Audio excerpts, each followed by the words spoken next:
Pastor, mas às vezes é difícil, pastor. Porque é exatamente a pessoa que eu amo. Pessoa que eu quero bem, pastor. Pastor, mexe comigo ver aquela pessoa sofrendo. Mexe comigo ver aquela pessoa indo de ladeira abaixo. Eu imagino que deva doer. Porque eu tenho pessoas assim também. Tá? Eu tenho pessoas assim também. Eu queria tanto que fossem felizes. Tá? Meu sangue.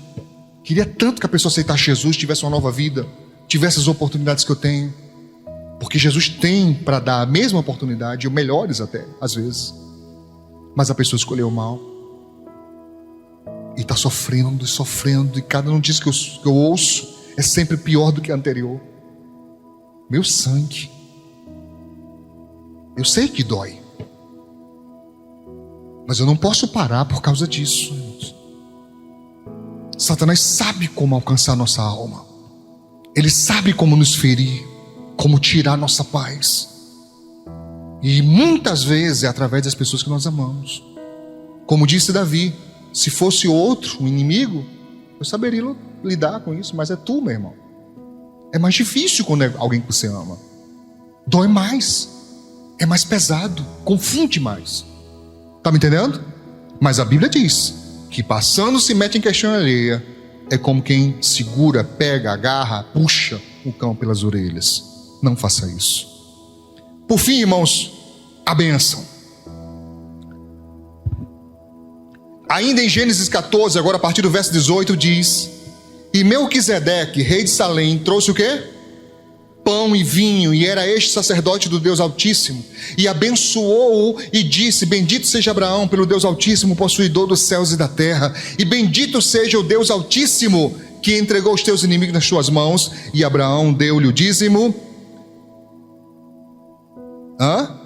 de tudo. Eu voltei, não foi? Vamos lá.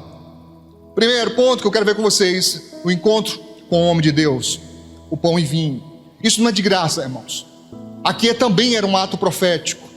Aqui já era uma demonstração de que haveria um dia, que uma celebração onde vinho e pão seria algo primordial. Amém? Amém? Como você sabe, o pão para nós cristãos, na celebração da Santa Ceia, representa o corpo de Cristo. Atenção a essa expressão, representa, ele não é. Nós não cremos em transubstanciação. Nós não cremos que o pão se transforma em carne, mas ele representa. Amém? Representa. É para nós uma lembrança do sacrifício de Cristo. É para nós uma lembrança da sua ressurreição. E é para nós uma promessa que ele voltará. Amém? Tá claro? Só para deixar claro, porque eu sei que alguns afinam tendo dúvida sobre isso. Porque um outro grupo cristão acredita que o pão se transforma literalmente em carne, o sangue, o vinho se transforma literalmente em sangue, e que Jesus, ele novamente é crucificado na celebração, e não cremos assim. O que ele fez uma vez só, para todo sempre. Amém? Nós não cremos que ele é sacrificado de novo e de novo e de novo. Não, foi uma vez só. E o que nós fazemos é em memória dele, obedecendo a ordem que ele deu. Está claro isso? Diz a Bíblia então que Melquisedeque, rei de Salém, trouxe pão e vinho. Aqui já expliquei para você. O símbolo do sumo sacerdote eterno. Diz o texto que esse Melquisedeque, ele era sacerdote do Deus Altíssimo. Engraçado que uma vez uma pessoa perguntou para mim assim: pastor, mas antes de Jesus, como é que as pessoas ouviam falar de Deus? Irmãos, aqui é um exemplo de que mesmo antes de Jesus, até mesmo antes da fundação de Israel, haviam sacerdotes de Deus espalhados. Tá claro aqui. Ou não? Tá claro aqui. Bem claramente, ele era sacerdote. Não era um servo só. Ele era sacerdote, tinha um sacerdócio, né? Era um consagrado de Deus. E é engraçado que Melquisedeque, ele é um símbolo do ministério eterno de Cristo. Melquisedeque não é eterno, mas um símbolo dessa eternidade. Por favor, marque em Hebreus 7, que fala mais sobre isso. Importante que marque na Bíblia. Hebreus 7, a partir do primeiro verso, que diz escritor aos Hebreus explicando sobre Melquisedeque. Porque este Melquisedeque era o quê? Rei de Salém, sacerdote do Deus Altíssimo, e que saiu ao encontro de Abraão quando ele regressava da matança dos reis. Matança, foi guerra. Abraão foi para a guerra e venceu os reis, matou. E o abençoou. Melquisedeque abençoou a Abraão. Verso 2, Hebreus 7:2.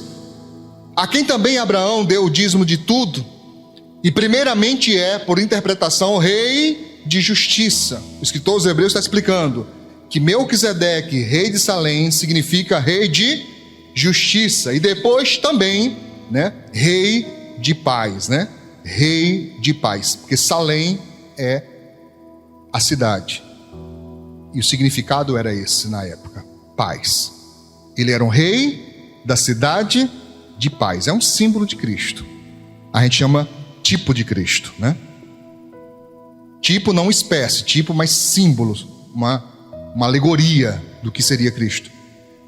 No verso 3 diz: sem pai e sem mãe, sem genealogia, não tendo princípio de dias nem fim de vida, mas sendo feito semelhante ao Filho de Deus, permanece sacerdote para sempre. Não está dizendo que ele é eterno, mas está dizendo que como ele não tem história, fora esse ponto específico, como não se sabe quem é o pai dele, a mãe dele, a descendência dele, só sabe que ele era sacerdote, como só tem esse registro, é como se ele ficasse sacerdote para sempre, porque ele era um tipo, do nosso Senhor. Voltando aí, Gênesis 14. E abençoou e disse: bendito seja Abraão pelo Deus Altíssimo, possuidor dos céus e da terra. Aqui eu falo reconhecimento, mas vamos lembrar do Seminário de Sabedoria? A lei do reconhecimento. Diz a Bíblia Sagrada que Abraão deu-lhe o dízimo de tudo. Seria interessante você guardar esse texto, principalmente para não ser convencido por aquelas pessoas que são contra o dízimo e dizem que é invenção de crente. É simples de observar que o dízimo é antes da lei. Abraão aqui é antes da lei. Ele está estabelecido na lei e ele é citado no Novo Testamento depois da lei, na graça. Amém? Vamos ver isso? Voltando a Hebreus, capítulo 7, verso 4. Considerai, pois, quão grande era este a quem o patriarca Abraão deu os dízimos dos despojos. Estão acompanhando? Verso 5. E os que dentre os filhos de Levi recebem o sacerdócio, têm, segundo a lei, de tomar o dízimo do povo, isto é, de seus irmãos, ainda que tenham saído dos lombos de Abraão. Deixa eu explicar isso.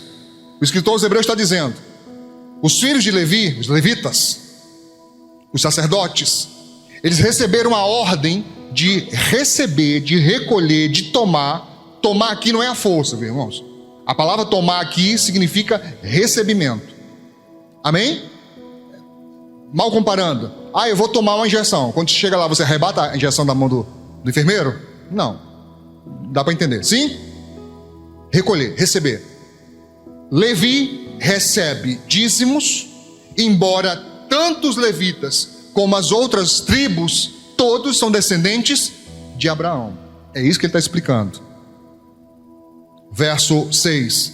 Mas aquele cuja genealogia não é contada entre eles, entre os levitas, entre os descendentes de Abraão, está falando de Melquisedeque, tomou os dízimos de quem?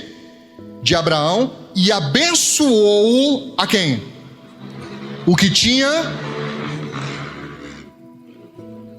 as promessas. Abençoou o que tinha as promessas. Olha que coisa forte, verso 7. Ora, sem contradição alguma, o menor é abençoado pelo maior. O escritor aos Hebreus está dizendo: Abraão foi grande, mas Melquisedeque era maior. Ele abençoou aquele que tinha as promessas. Se ele abençoou, Abraão foi o abençoado. Ele diz, sem contradição nenhuma, o menor é abençoado pelo maior. Aleluia.